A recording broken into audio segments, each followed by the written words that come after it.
प्यारे बच्चों, आशा करता हूँ आप सभी बहुत अच्छे होंगे।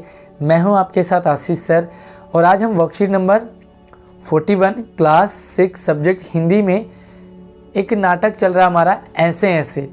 तो चलिए देखते हैं ऐसे ऐसे नाटक में मोहन, जिसको कि कुछ प्रॉब्लम है, बीमारी है और पेट में उसके ऐसे ऐसे चल रहा है। तो इस कहानी को आगे बढ़ाते हैं।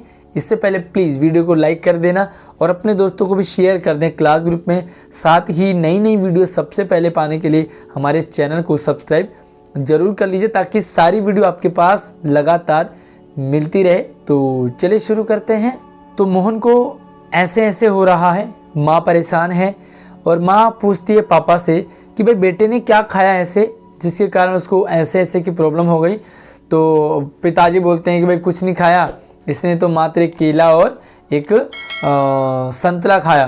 भाई केले और संतरा खाने से तो पेट में कुछ नहीं होता। तो चलिए देखते हैं। माँ हंसकर, हंसी की हंसी दुख का दुख, यह ऐसे ऐसे क्या होता है, कोई नई बीमारी तो नहीं। बेचारे का मुंह कैसे उतर गया है, हवाइयाँ उड़ रही है। तो माँ एक्चुअली परेशान हो जाती है बच्चों के लिए। अब माँ को हंसी भी आ रही है कि भाई कुछ खाया भी नहीं फिर भी इसको दर्द हो रहा है, लेकिन बेटे को दर्द हो रहा है इसलिए माँ को दर्द हो रहा है। तो माँ कह रही है कि भाई देखो हंसी भी हो रही है और दुख भी हो रहा है, लोग हंसेंगे भी हमारे ऊपर कि भाई देखो ऐसे कौन सी बीमारी आ गई। तो माँ कहती है कि पता नहीं कौन सी नई बीमारी है ऐसे ऐसे। देखो बेचारे का कैसे मुंह उतर गया। जब आपको कोई प्रॉब्लम होती है, बीमारी होती है, तो हमारा चेहरा उतर जाता है। चेहरे से साफ पता लगता है कि बच्चा बीमार है या बच्चे को कोई प्रॉब्लम हो गई है। लाइक कई बार हमारा 2 रुपये 10 रुपये 20 रुपये गुम हो जाते हैं ना, तो हमारी उसी में हालत ख़राब हो जाती है। छोटे छोटे बच्चे होते हैं, तो यहाँ पर तो बीमारी है ना। तो माँ कहती है कि चेहरा कैसे उतर गया है। अब पिताजी कहते हैं, पिता बोलते हैं माँ कैसे। पिताजी कहते हैं अरे एकदम सफ़ेद पड़ गया, खड़ा नहीं रहा गया, बस में भी नाचता रहा, मेरे पेट में ऐसे ऐसे होता है, ऐसे ऐसे होता है। तो पिताजी भी कहते हैं हाँ, माँ से कहते हैं कि हाँ बिल्कुल सही कह रहे हो। बस में पहले तो ये बड़ा उछल कूद मचा रहा था, एकदम से देखो सफ़ेद सा पड़ गया, बस में भी खड़ा नहीं रहा गया, बार बार नाचता रहा और कहने लगा कि भाई मेरे पेट में ऐसे ऐसे होता है, ऐसे ऐसे। तो समझ नहीं आ रहा ये ऐसे ऐसे कौन सी नई बीमारी आई है। इतनी देर में मोहन जोर से कर रहा था ओ माँ, जैसे कि दर्द हो रहा हो बहुत ज़्यादा।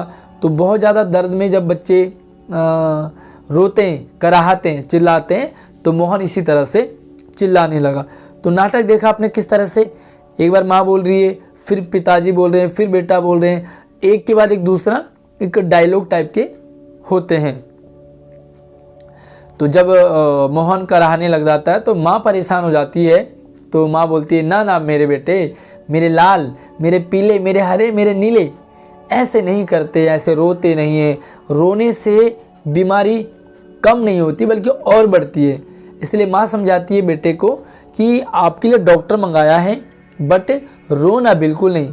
आपको भी आपकी माँ ज़रूर समझाती होगी कि जब भी कोई प्रॉब्लम आए तो रोना नहीं होता है, बल्कि हौसला रखें और डॉक्टर और साथ ही दवाइयाँ ले लें तो आपकी बीमारी दूर हो जाएगी। अजी ज़रा देखना डॉक्टर क्यों नहीं आया। और यहाँ पर माँ को और ज़्यादा दिक्कत आ रही है, भाई क्यों नहीं आया, क्यों नहीं आया। आखिर बेटे का सवाल है। अगर माँ को चोट पहुँचे, पिता को चोट पहुँचे तो दर्द होता है, लेकिन अगर बेटे को चोट पहुँचे ना तो दुगना तिगुना दर्द होता है, क्योंकि बच्चों का दर्द मम्मी पापा सहन नहीं कर पाते हैं। इसे तो कुछ ज़्यादा ही तकलीफ़ जान पड़ती है। जैसे मोहन कराहता है, रो रहा है, तो माँ को लग रहा है कि कोई बड़ी बीमारी है और बड़ा परेशान है ये ऐसे ऐसे तो कोई बड़ी ख़राब बीमारी है। देखो ना कैसे लौट रहा है, जरा भी कल नहीं पड़ती, यानी कि थोड़ी सी भी ठंडक नहीं है, थोड़ा सा भी असर नहीं है। हींग, चूरन, पिपरमेंट सब दे चुकी हूँ। तो यहाँ पर क्या है, जो घरेलू इलाज है ना, सबसे पहले दादी माँ के नुस्खे तो ट्रिक यूज़ करते हैं। मम्मियाँ हमें वो सारी चीज़ें देती हैं जो घर में होते हैं। तो माँ कहती है कि मैंने सारी चीज़ें तो दे दी लेकिन कुछ भी असर नहीं हो रहा है। तो इतने में वैद्य जी भी आ जाते हैं, जो वैद्य जी जिन्हें बुलाया था वो भी आ जाते हैं। तो अगली वर्कशीट में देखते हैं कि वैद्य जी क्या करते हैं, क्या इससे मोहन की बीमारी ठीक होती है या नहीं। तो चलिए पहला सवाल है आपके लिए, मोहन को माँ को मोहन की बीमारी सुनकर क्या हुआ। माँ को मोहन की बीमारी सुनकर के और ज़्यादा दुख और दर्द होने लगा। माँ भी परेशान हो जाती है मोहन से ज़्यादा। यहाँ पर मैं आपको आंसर लिखवा नहीं रहा हूँ बल्कि मैं आपको बोल रहा हूँ और आपको बोल बोल के समझना है और कॉपी में लिखना है। ठीक है, एक प्रश्न के बाद उसे लिखें कॉपी में, फिर से वीडियो को आगे बढ़ाएं। दूसरा सवाल, बस में भी नाचता रहा, आप इस वाक्य से क्या समझते हैं। तो बस में भी नाचता रहा, ये नाचना दो तरीके से होता है। एक तो जब कोई परेशान हो रहा होता है तो बड़ा नाचता है, दूसरा परेशान नाचना क्या है, उछल कूद मचाना। यहाँ पर बस में भी नाचता रहा और बोलने लगा ऐसे ऐसे। तो यहाँ पर जो मोहन है ना वो बड़ा परेशान है और परेशान होके इधर उधर नाच रहा है। तो बस में भी नाचता रहा का मतलब है कि बस में भी बड़ा परेशान रहा ये और बार बार ऐसे ऐसे बीमारी से दर्द से होता रहा। तो ये आंसर लिखोगे। ठीक है, पूरा कॉपी में लिखने के बाद आगे बढ़ेंगे। मोहन की बीमारी सुनकर की माँ की क्या हालत हुई। मोहन की बीमारी सुनकर के माँ की हालत भी खराब हो जाती है। माँ परेशान हो जाती है। माँ उसे चूर्ण देती है, हींग देती है ताकि मोहन ठीक हो जाए। लेकिन जब किसी भी तरीके से मोहन ठीक नहीं होता तो माँ खुद मोहन से ज़्यादा परेशान हो जाती है। पूरा आंसर लिखोगे यहाँ पर। अगला देखो, गद्यांश में कुछ समश्रुति भिन्नार्थक शब्द आए हैं। समश्रुति भिन्नार्थक का मतलब होता है जो सुनने में एक जैसे होते हैं लेकिन अर्थ उनका अलग अलग होता है। दो शब्द होंगे, उनके अर्थ अलग अलग होंगे। ठीक है, तो यहाँ पर देखो अर्थ लिखकर उनके वाक्य प्रयोग करने हैं। तो यहाँ पे देखो दो शब्द हैं, एक है कल और एक कल। कल जो है एक ही है लेकिन इसके दो अर्थ हैं। पहला कल, एक कल कौन सा होता है, आने वाला।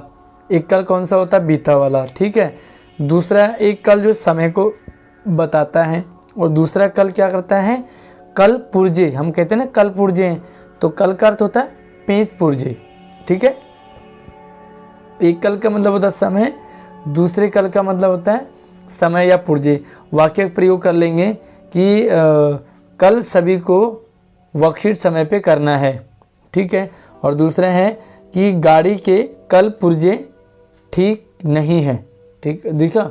और दोनों देखो, दूसरा बस और बस, बस और बस। एक बस है जिसमें बैठते हैं, हम कहते हैं कि 4 वाली बस से जाना, और दूसरा है बस यानी कि अधिकार, यह मेरे बस की नहीं है या तुम्हारे बस की नहीं है, तुम रहने दो। तो दोनों आपको अर्थ बता दिए, इनका आप वाक्य प्रयोग कर लेंगे। और पांचवा देखो यहाँ पर, कल नहीं पढ़ना मुहावरे का अर्थ पता लगाना है। तो कल नहीं पढ़ना मुहावरे का अर्थ होता है आराम न मिल पाना। ठीक है, तो आप मुझे कमेंट करके बताएं कि मैंने आज आपको उत्तर लिख के नहीं बताया, कितने बच्चों को दिक्कत आई, कितने बच्चों को दिक्कत नहीं आई, आराम से हो गया। और कल की वर्कशीट से मैं आपको आंसर लिख के दूं या ऐसे ही चल जाएगा, तो मुझे ज़रूर कमेंट करके बताएंगे। साथ ही एक एक्टिविटी है आपके लिए। आपके अनुसार आपके घरों में नाटक शब्द का प्रयोग किस अर्थ, किस कार्य के लिए किया जाता है, सोच कर लिखेंगे। देखो, नाटक का अर्थ क्या होता है, बहाने करना। जब भी हम कोई बहाना करें या काम ना करें तो हमारे घर वाले कहते हैं कि भाई ये बड़ा नाटक कर रहा है, ये बड़ा नाटक करता है या करती है। तो नाटक का मतलब होता है बहाने बनाना। ठीक है, तो यहाँ पे आप लिख सकते हैं कि हमारे घरों में नाटक का अर्थ होता है बहाने बनाना। जब भी कोई बहाने बनाता है उसे कहते हैं कि यह बड़ा नाटक कर रहा है। तो ये है आज की वर्कशीट। उम्मीद है आपको काफ़ी पसंद आई होगी। अच्छी लगी हो तो वीडियो को लाइक करें, अपने दोस्तों को शेयर करें। साथ ही नई नई वीडियो सबसे पहले पाने के लिए हमारे चैनल को सब्सक्राइब कर लीजिए। और हाँ, सवाल आपके लिए यही रहेगा कि क्या आपने कभी इस तरीके का बहाना बनाया है मुझे कमेंट करके आप इसका उत्तर ज़रूर दोगे और हाँ, ईमानदारी से देना। धन्यवाद।